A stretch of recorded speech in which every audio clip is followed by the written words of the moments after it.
नमस्कार, देश न्यूज में आपका स्वागत है। मैं हूं आपके साथ सूरज पाठक और आप देख रहे हैं हमारा खास कार्यक्रम पर्दाफाश। और आज पर्दाफाश में हम बात करने वाले हैं जासूसी का पर्दाफाश। दरअसल उत्तर प्रदेश के आतंकवाद निरोधी दस्ते एटीएस के अधिकारियों ने एक जासूसी रैकेट का पर्दाफाश करने का दावा किया है, जो देश के रहस्यों को पाकिस्तानी इंटर सर्विसेज इंटेलिजेंस यानी आईएसआई को लीक करने और उसके बदले में पैसा कमाने में शामिल था।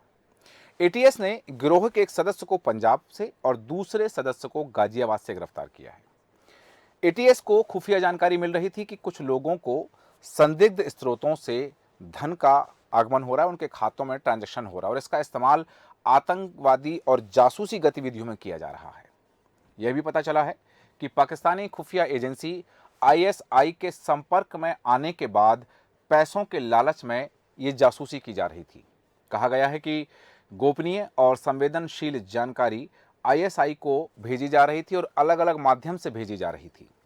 एटीएस द्वारा इनपुट मिला एटीएस को जब इनपुट मिला तो उन्होंने अपने सूत्र विकसित किए और उसके बाद में दस्तावेज खंगाले गए, बहुत सारा रिकॉर्ड खंगाला गया और इस संबंध में जब पुष्टि हुई और पुष्टि के बाद लखनऊ के एटीएस पुलिस स्टेशन में भारतीय दंड संहिता की धारा 121A के तहत रियाजुद्दीन, इजहारुल और पाकिस्तानी खुफिया एजेंसी के एक अन्य अज्ञात एजेंट के नाम पर एक एफआईआर दर्ज की गई। सबूत इकट्ठे किए गए, प्रमाण एकत्रित किए गए और उसके बाद जब रियाजुद्दीन के बैंक खातों का विश्लेषण किया तो पता चला कि मार्च 2022 से अप्रैल 2022 के बीच उसके खाते में अज्ञात स्रोतों से, अज्ञात माध्यम से लगभग 70 लाख रुपए उसके खाते में आए हैं। साथ ही यह भी पता चला कि एक ऑटो चालक जिसका नाम अमृत गिल बताया जा रहा है, उसने भी ऐसा ही कारनामा किया है। आईएसआई को सूचना भेजने वाले को बैंक हस्तांतरण के माध्यम से वित्तीय सहायता दी गई है, उसके खाते में पैसा भेजा गया है। अमृत गिल ने भारतीय सेना के टैंक के बारे में संवेदनशील जानकारी पाकिस्तानी खुफिया एजेंसी के साथ साझा की थी। हमारे देश की सुरक्षा का बड़ा मसला है और बड़ी बात यह है कि देश की सुरक्षा से संबंधित चीज़ें पाकिस्तानी आईएसआई एजेंसी को यहाँ से बेची गई हैं, यहाँ से दी गई हैं। यह भी पता चला कि रियाजुद्दीन की मुलाकात वेल्डिंग का काम करने वाले इजहारुल से हुई थी और मुलाकात राजस्थान में हुई थी और तभी से दोनों एक दूसरे के संपर्क में थे और पाकिस्तानी खुफिया एजेंसी के लिए काम कर रहे थे। जानकारी यह भी सामने आई है कि इन दोनों व्यक्तियों द्वारा संचालित बैंक खातों में पैसा भेजा जा रहा था और उनके द्वारा अन्य बैंक के खाते में स्थानांतरित किया जा रहा था।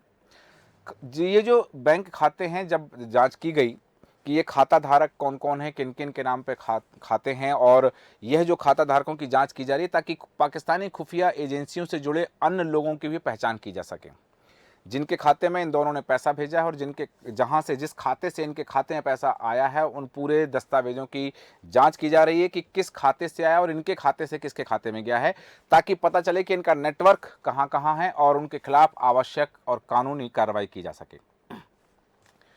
पंजाब के बठिंडा जिले के फूल थाने के गांव दुल्लेवाल का मूल निवासी, वहां रहने वाला परमजीत सिंह, उसका बेटा अमृत गिल, जिसे अमृतपाल या अमृत उर्फ मंत्री भी कहते हैं, उसके खिलाफ सबूत मिले थे और सबूत इकट्ठा करने के बाद एटीएस ने 23 नवंबर 2023 को तलवंडी साबो बठिंडा से उसको गिरफ्तार किया था, अमृत गिल को गिरफ्तार किया था और गाजियाबाद के भोजपुर थाने के अंतर्गत 126 अंसारीमान फरीद नगर के निवासी रियाजुद्दीन को भी पूछताछ के लिए बुलाया गया और उसके खिलाफ मजबूत सबूत सामने आए हैं। एटीएस ने रियाजुद्दीन को भी गिरफ्तार किया है। पूछताछ और प्रारंभिक साक्ष्य जो मिले हैं, सबूत मिले हैं, उनसे पता चला है कि अमृत गिल पाकिस्तानी आईएसआई एजेंसी के संपर्क में था। अमृत गिल लगातार उसके संपर्क में था और भारतीय सेना की संवेदनशील जानकारियां और प्रतिबंधित क्षेत्र के फोटोग्राफ्स जो हैं, उनके वहां की जो जानकारियां हैं, वह आईएसआई को भेजता था। आतंकियों और आईएसआई जासूसों को फंडिंग करने वाले दो युवकों को यूपी एटीएस, उत्तर प्रदेश की एटीएस पुलिस ने गिरफ्तार किया है। इसमें पंजाब के बठिंडा का रहने वाला अमृत गिल उर्फ अमृतपाल, जिसे अमृत या मन्नी या मंत्री भी कहा जाता है, उसको गिरफ्तार किया और गाजियाबाद निवासी रियाजुद्दीन को भी शामिल है, उसको भी गिरफ्तार किया गया। रियाजुद्दीन को एटीएस ने बीते दिनों पूछताछ के लिए बुलाया था और उसके बाद में जब जांच की गई, उसके बयान लिए गए, उससे पूछा गया तो बहुत सारे रहस्यों का खुलासा हुआ है, कई रहस्यों का पर्दाफाश हुआ है और उसने कबूल किया है कि वह इस तरह के मामले में संलिप्त था और उसके खाते में जो पैसा आया वो अज्ञात स्रोतों से पैसा आया है। हालांकि एटीएस अभी जानकारी ले रही है कि उसके खाते से कहां कहां पैसा गया है। आपको बता दें कि यह जो पूरी कार्रवाई है एटीएस के एडीजी मोहित अग्रवाल के निर्देशन में हुई है और एटीएस को खुफिया जानकारी मिली थी कि कुछ लोगों को संदिग्ध स्रोतों से या दूसरे देशों से पैसा प्राप्त हो रहा है, जिसका उपयोग आतंकी गतिविधियों में या फिर जासूसी करने में उस पैसे का इस्तेमाल किया जा रहा है। पाकिस्तानी खुफिया एजेंसी आईएसआई के संपर्क में आकर पैसों के लालच में जासूसी की गई है। गोपनीय और संवेदनशील सूचनाएं आईएसआई को भेजी गई हैं, आतंकियों को भेजी गई हैं और साथ ही यहां मैं बता दूं आपको कि यह जो जानकारी है भारतीय सेना के टैंक से संबंधित जानकारी भी आईएसआई को भेजी गई है। विस्तृत जानकारी के लिए और विश्लेषण के लिए हमारे साथ बने हुए हैं देश न्यूज के एडिटर इन चीफ जय श्रीवास्तव जी। जय श्रीवास्तव जी, हम बात कर रहे हैं कि यहाँ जासूसी का खुलासा हुआ है।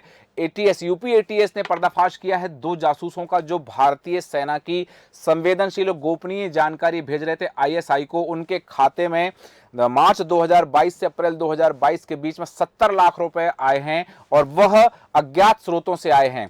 देश में रह करके इस तरह की गतिविधियां लोग कर रहे हैं कि अपनी ही जानकारी, अपनी सुरक्षा की जानकारी, देश के सेना के टैंक की जानकारी आईएसआई को बेच रहे हैं। हालांकि लंबा अरसा हो गया, लगभग 1.5 साल से ज्यादा का वक्त हो गया है, तब एटीएस ने इस बात का खुलासा किया और एटीएस को अब सबूत मिले हैं। सबसे पहले आपकी प्रतिक्रिया इस विषय पर। देखिए, ये कोई नई बात नहीं है कि भारत में जासूसी में से जुड़े हुए लोग गिरफ्तार हुए हैं। ये वर्षों से ये काम चला आ रहा है। विशेष करके जो पाकिस्तान है और चीन है, ये भारत के दुश्मन नंबर 1 और 2 है। ये हमेशा भारत को नीचा दिखाने के लिए उनके जो गोपनीय दस्तावेज हो, गोपनीय जानकारी हो, ये जुगाड़ करने के लिए काफी पैसे खर्च करते हैं। और भारत में जो कि एक तबका है जो भारत में रहकर भी भारत के खिलाफ के जो गतिविधियां है उसमें संलिप्त है, तो उनका ये फायदा उठाते हैं। वो गरीब लोगों को ढूंढते हैं और इस मानसिकता के लोगों को ढूंढते हैं। इस मानसिकता के जो लोग हैं वो मिल जाए और गरीब हो, तो ऐसे लोगों को वो पहले टारगेट बनाते हैं और उसके बाद उनको अभियान के ट्रेनिंग दिया जाता है और भारत के खिलाफ साजिश रचने के मुहिम में जोड़ लिया जाता है। जो कि यहाँ देखिए, आपने जो ये गिरफ्तारी का आपने उल्लेख किया, ये ऑटो चलाता है तो बहुत ही निम्न कैटेगरी के जो है ये व्यक्ति है, जो छोटे बिजनेस करने वाले लोग हैं। इनको यदि चंद रुपया मिल जाता है तो ये कुछ भी करने के लिए तैयार हो जाते हैं। तो ऐसे ही लोग हैं, इनके अकाउंट में अगर 70 लाख रुपए अगर इनको दिए जाएंगे तो निश्चित रूप से ये कुछ भी कर गुजरने के लिए ये तैयार होंगे। तो ये देखा ये गया है कि भारत में बड़े पैमाने पे इस प्रकार के लोग हैं जो भारत के खिलाफ साजिश रचने में कोताही नहीं बरतते हैं। कुछ लोग हैं जो गिरफ्तार होते हैं, लेकिन अधिकतर लोग हैं आज भी गिरफ्तार नहीं है। वो आज भी निरंतर भारत के खिलाफ साजिश रचने में लगे हुए हैं। मुझे लगता है एनआईए के साथ साथ यहाँ पर होम मिनिस्ट्री को स्पेशल कुछ एनआईए के अलावा केवल इसी प्रकार के लोगों को पकड़ने के लिए एक गुप्त कमेटी का निर्माण करना चाहिए और एनआईए जो कि यहाँ काम कर रही है लेकिन उन्हीं का एक हिस्सा हो और इनके गतिविधियों पर नजर रखकर इनको गिरफ्तार कर सही मुकाम पर इनको पहुंचाने के लिए कठोर दंड इनको देना पड़ेगा। बिल्कुल, भारत में आमतौर देखा ये गया है कि इनको कठोर दंड नहीं मिलता है। इनको गिरफ्तार करके केवल जेल में डाल दिया जाता है, कुछ साल बाद इनकी जमानत हो जाती है तो फिर से ये अभियान में लग जाता है। ये व्यक्ति अभियान में लग जाता है, ये खतरा नहीं है। खतरा वहाँ है कि उससे और लोग प्रेरित होते हैं। यार उसका कुछ नहीं बिगड़ा तो हम भी यदि करते हैं, अगर पकड़े गए तो जो बड़े पैमाने पे पैसे इनको मिले उसी में से कुछ पैसा खर्च करके फिर से वो बाहर आके फिर देशद्रोह का काम करने लग जाएंगे। तो इनको जब तक सबक मतलब कड़ी सजा नहीं दी जाएगी तो निरंतर ये लोग पैदा होंगे और इस प्रकार के मानसिकता की इस देश में कमी नहीं है। सही कह यहाँ राष्ट्रभक्त की कमी तो नहीं है, लेकिन राष्ट्र विरोधी जो गतिविधियों में शामिल होने वाले जो लोग हैं, जी। उसका पैमाना भी बहुत बड़ा है। सही कहा। तो यही कारण है कि यहाँ पर आए दिन देखा गया है कि एनआईए या कोई क्राइम ब्रांच, कोई पुलिस के हाथे ये लोग लगते रहते हैं, लेकिन अंत नहीं हो रहा है। ये निरंतर जो है देखने को मिल रहा है कि कभी सेना के भीतर के ही कोई लोग हैं जो गिरफ्तार हुए अभी तक। ये देखिए ऑटो चलाने वाला गिरफ्तार हुई है, छोटे छोटे लोग भी जो है इसमें गिरफ्तार हो रहे हैं। तो आप सोच सकते हैं कि ये हो सकता है हमारे आपके बीच में कहीं ना कहीं इस प्रकार के जो मानसिकता के जो लोग हैं वो विद्वान हैं, वो गिरफ्तार नहीं हो पा रहा है, चंद लोग गिरफ्तार हो रहे हैं। इसके लिए बड़ी तैयारी की जरूरत है। भारत बिल्कुल जो है तेजी से जो आगे बढ़ रहा है उस पे ये लोग हमेशा बाधा उत्पन्न हो रहे हैं। तो इसी कारण से ठोस कदम यदि नहीं उठाया जाएगा तो भारत की जो तरक्की है उस पर जो है अंकुश लग जाएगा। सही कहा आपने यहाँ कि ये चीज़ें, इस पर बहुत सूक्ष्मता की आवश्यकता है और कड़े कदम उठाने की आवश्यकता है। लेकिन सवाल ये है कि एनआईए अपनी कार्रवाई करती है, ये एटीएस ने कार्रवाई की, 2 लोगों को गिरफ्तार किया। तो एनआईए और एटीएस दोनों, एटीएस अलग अलग राज्यों की और एनआईए पूरे देश में लगी रहती है। यहाँ सवाल ये है कि ये जो पैसा आया था ये मार्च 2022 में आया था, 20 महीने हो गए हैं इस पैसा आए हुए, और इसके पहले वो कब से इस प्रक्रिया में लगे होंगे उसकी अपन अभी कल्पना नहीं कर सकते हैं। लेकिन ये सबूत इकट्ठा करने में, जांच में लंबा समय लग गया। तो इस बीच में उनको गिरफ्तार अभी किया गया है, तो इस बीच में जब से पैसा आया उन्होंने और लोगों को जोड़ लिया होगा, अपना नेटवर्क तैयार कर लिया होगा, न जाने कितनी जानकारी भेज दी होगी। तो इस रोकथाम के लिए एजेंसियों को किस तरह की कार्रवाई करनी चाहिए? देखिए, जैसे आपने उल्लेख किया है कि एटीएस और एएनआई ये सब एक्सपोज है, मतलब एक्सपोज का मतलब मेरे से सब मालूम है, आपको भी मालूम है, हमको भी मालूम है, इन लोगों को भी मालूम है कि ये देश के लिए जो है आतंकवादी जो लोग हैं उनको गिरफ्तार करने में ये लोग काम आते हैं। लेकिन मैं ये जो कहना चाह रहा हूँ कि यहाँ पर गुप्त कोई कंपनी होनी चाहिए, गुप्त एक इकाई होनी चाहिए जिसके विषय में किसी को जानकारी नहीं होगी। बिल्कुल भारत के बड़ा देश है, इस प्रकार के गुप्त एजेंसियां होगी, लेकिन ये बड़े पैमाना है। पाठक जी, मैं ये बताना चाहूंगा कि हर शहर गली में जो है हो सकता है इस प्रकार के मानसिकता के लोग हैं। अभी आप देखिए प्रयागराज में एक प्रकरण हुआ, वो बीटेक का स्टूडेंट है, वहाँ कॉलेज में वो निरंतर उसका आना जाना है, निरंतर जो है उनके स्टूडेंट्स के बीच में वो रहता है। और इतना पढ़े लिखे होने के बाद उसके मानसिकता देखे वही विकृत मानसिकता।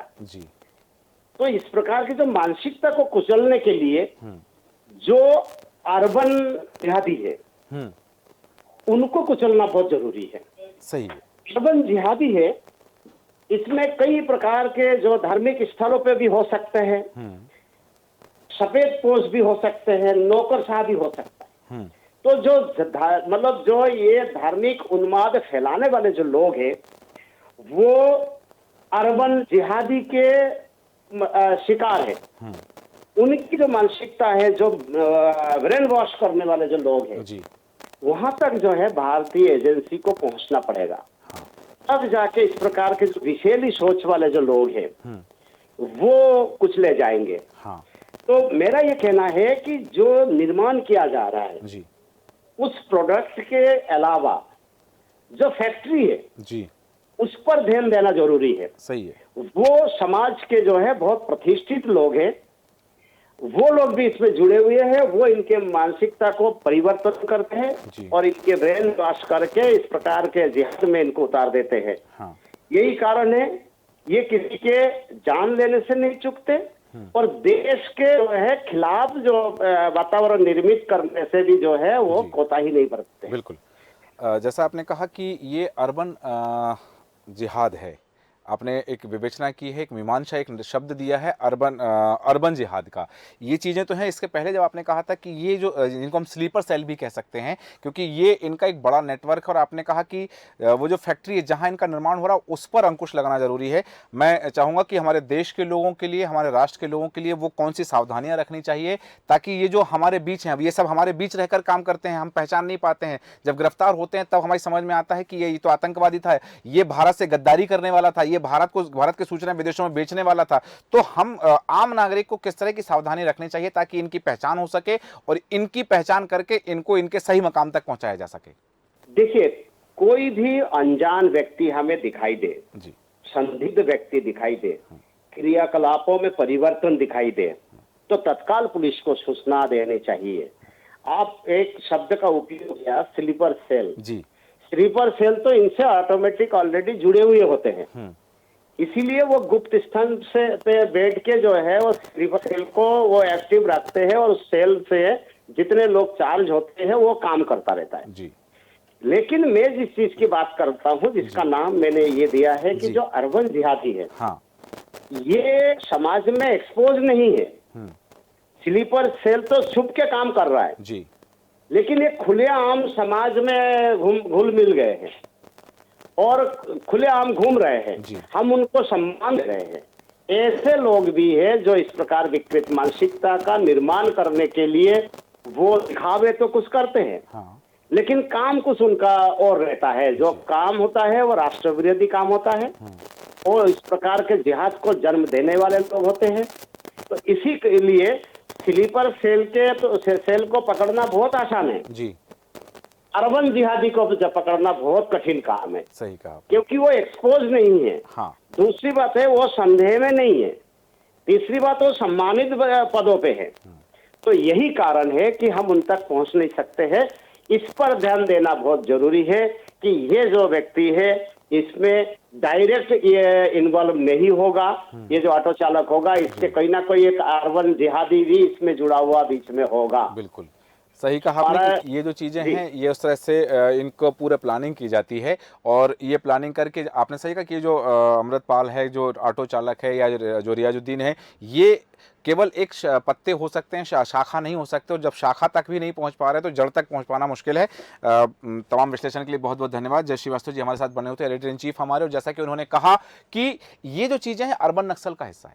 और अर्बन नक्सल मतलब अर्बन जिहाद एक शब्द उन्होंने दिया कि अर्बन जिहादी को पकड़ना, अर्बन जिहादी की पहचान करना सबसे मुश्किल काम है और उससे भी मुश्किल काम है कि उनको रोकना। क्योंकि यदि ये जो स्लीपर सेल हैं और इस तरह से जो बातें सामने आ रही हैं कि ये पकड़े गए हैं, इनकी गिरफ्तारी हुई, इनके खाते में पैसा आया, ठीक है, लेकिन इनको संचालित करने वाला कौन है, ये एक बड़ा सवाल है। और सरकार को, सरकारी एजेंसियों को और खासतौर से इस बात पर ध्यान रखना चाहिए कि अर्बन जिहाद पर कैसे अंकुश लगाएं, उसको कैसे रोकें, इसकी विशेष आवश्यकता है। इस पर ध्यान दिया जाना चाहिए। और जिस तरह से हम देख रहे हैं कि संबंध में एटीएस ने गाजियाबाद निवासी रियाजुद्दीन, बिहार निवासी इजहारुल और अज्ञात आईएसआई एजेंट के खिलाफ मुकदमा भी दर्ज किया था। और जांच के दौरान रियाजुद्दीन के बैंक खातों का विश्लेषण किया गया और पता किया कि उसके खाते में 2022 मार्च में लगभग 70 लाख रुपए आए थे।